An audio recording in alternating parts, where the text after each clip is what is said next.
I hesitated today before I thought of putting this video online, but I feel compelled to. The reason I hesitated is that I didn't want to come from a place of arrogance or self-importance, but from a place of a deep desire,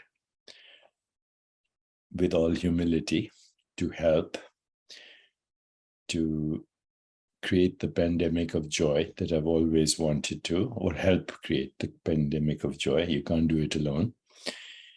And also because as I watch the news every day, I'm very distressed. And today was even more distressing.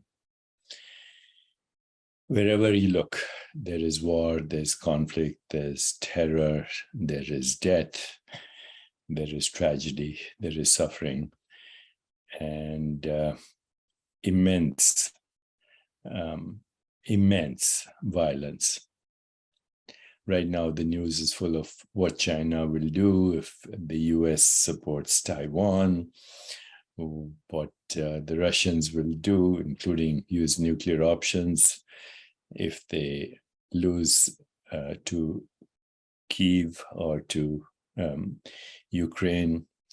There's conflict, obviously, in Israel and Gaza, although it is not a mainstream discussion right now because other conflicts have taken over. There are problems in Iran, there are problems in Afghanistan, there's a Muslim-Hindu conflict in India. There is a lot of violence in Latin America. We have become creatures of violence. So with deep humility, I'm making an offer right now to all world leaders everywhere in the world. And the offer is coming from the Chopra Foundation, which has aspired for over 35 years to reach a critical mass for a more peaceful, just, sustainable, healthier, and joyful world.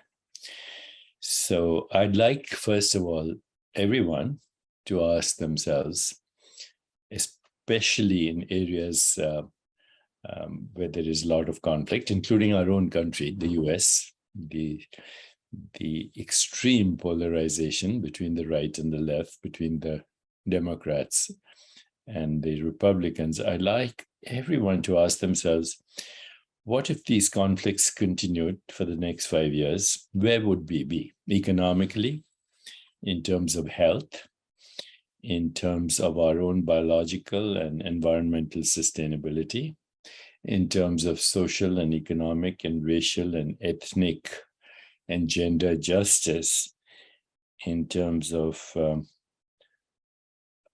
our health, and in terms of our emotional well-being, joy or suffering? So ask yourself, if the conflict continued, what would happen? Okay, ask yourself, what would happen to my children? Would they get a good education? Would they feel safe and secure? Would they have creative expression? Would they have opportunities for greater accomplishment and material success? Would they experience joy in their life? Would they have prosperity? And that's not only true of your children and grandchildren, it's true about yourself as well. So first we should ask those questions, and then we should choose. Either we choose peace, which leads to prosperity, and everything else, peace, prosperity, justice, sustainability, health, joy, accomplishment, the aspirations that we all have, the fulfillment of our dreams. What would happen if there was peace and prosperity? It's obvious, right? So the fact that we still resort to the reptilian brain to solve our problems, still resort to violence. I mean, I was looking at the bombing in Ukraine this morning, and I felt a lot of pain. lot of pain in my heart. What did these innocent people do to die? Okay. There are two ideological communities led by, obviously, leaders who represent their ideological stance. Communism, capitalism, right wing, left wing. It's a stance. And all conflicts are ultimately ideological. That means they're a war of ideas, they're a war of worldviews. I think you can still maintain your worldview and resolve conflicts and then actually hope for peace and prosperity and health and joy. And there are well-known techniques to do this. With humility, I offer these to all world leaders on behalf of the Chopra Foundation. Okay, I'll just go over the principles right now, but anyone in the world who's interested at a leadership level, whether it's a nation or a political party or a business organization, but right now the urgency is leaders of the world. Anyone who's interested, the Chopra Foundation will do everything to help you get there. Okay, but now just a few basic principles. Number one, respect. To start a conversation, a creative, imaginative solution, not an old, barbaric solution, which is violence. Violence is a failure of our creativity and imagination. So, number one principle, treat your adversary with respect. If you don't, you lose them in the first moment, in the first minute. There's nothing more outrageous than feeling humiliated and not respected. And actually, lack of respect is the number one reason we have all these conflicts in the world, in addition to ideological disagreements. Number two, recognize whether it's true or not, but there is the perception of injustice on both sides. Otherwise, there's no conflict. Number three, be courageous enough to ask for forgiveness for any perceived trespasses and be willing to forgive. All these, by the way, there are processes. Number four, refrain from belligerence. Either you're on our side or you're not on our side. Choose. No, belligerence never gets you anywhere. It's a lack of emotional integration, lack of creativity, lack of imagination. Number five, understand emotional intelligence, how to get in touch with your feelings, how to get in touch with the feelings of the other, how to speak in a way that is non-violent, what we call conscious communication, inspired by the work of Marshall Rosenberg. What am I observing? What am I feeling? What do I need? How do we fulfill each other's needs?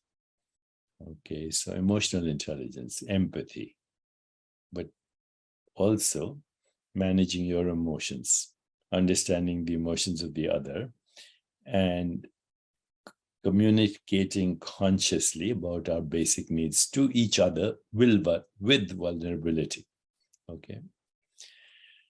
Number six, understanding each other's values. And if you look at the values of all these countries, Iran, Iraq, which was originally Babylon, the Garden of Eden, look at the cultural values of Russia with great artists, poets, and philosophers and scientists.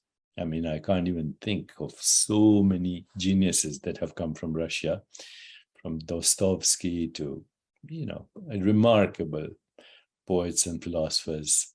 But it's true of every country. Afghanistan gave us Rumi. Okay. And all these different cultural islands have a lot to offer to each other, and to create a new world culture. exchanging ideas on cuisine, on fashion, on music, on poetry, on celebration, on rituals, on holidays, on actually the greatest impact that humanity's had from these diverse cultures. The greatest impact is cultural. Okay. And the more we exchange our cultural values, our vision, our rituals, our holidays, our celebration, and also what we experience in times of innocence when we were children, the more deeper understanding there is of each other values, because human values ultimately are the same. Okay, our longing for everything from insight, intuition, imagination, creativity, archetypal consciousness, and transcendence, and the sanctity of our being as souls, as spirits. Okay, so 6 would be exchanging values. 7 would be refrain from proving the other person wrong. They might actually be wrong, but when you prove them to be wrong, then they get belligerent. Okay, and they want to prove that you are wrong. Okay, so understand rather than insist on being right. 7, yeah, or 6 or whatever. The next is understand that fear is the basis of conflict on both sides. Fear is the basis of conflict on both sides. And the last here is refrain from ideological debates, because if you belong to a camp with a particular ideological mindset and somebody else belongs to another ideological camp, then, trying to bring them over to your camp ideologically is not going to work. A man convinced against his will is of the same opinion still. Okay, those are the 9 basic rules. And they are part of something that I and the Chopra Foundation have been very involved in, called the Soul of Leadership. Okay, and that too is an acronym, Soul of Leadership, LEADERS. Look and listen, create a vision, and then shared vision, maximum diversity, complementing each other's strengths, and emotional and spiritual bonding will solve any problem. So number 1, create your vision, whatever the vision is. Okay. So, but that vision comes from deep listening to the collective cultural conversation that is happening right now.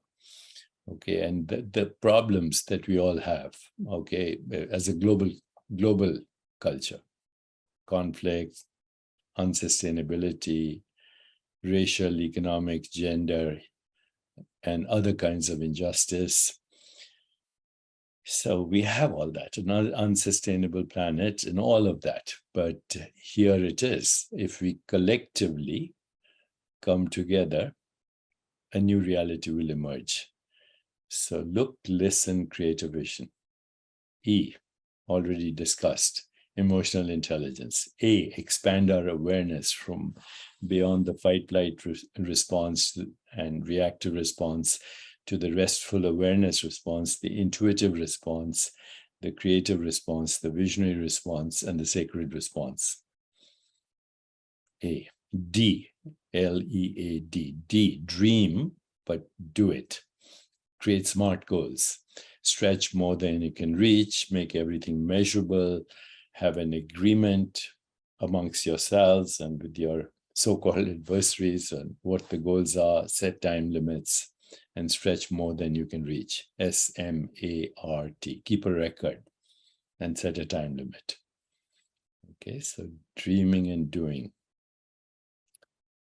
E again, empowerment. Empower yourself at the level of spirit and those who work with you. We are beneath no one, we are fearless, and we are independent at this moment of the harsh criticism of our adversaries. Only then can we have true empowerment and self-esteem. R, take responsibility for your health, for your well-being, and for your joy, and for the integration of mind, body, spirit, and the world as an unified experience. And S, my favorite, synchronicity, good luck, being at the right place at the right time. Right now is the moment for synchronicity. LEADERS. Look and listen, emotional intelligence, expanding awareness, dreaming and doing, empowerment, taking responsibility, and good luck, which is opportunity mating preparedness, which we call synchronicity, and the moment is now. So dear world leaders and dear leaders everywhere, take us on the Chopra Foundation to help you resolve conflict in your community, in your nation, and in the world.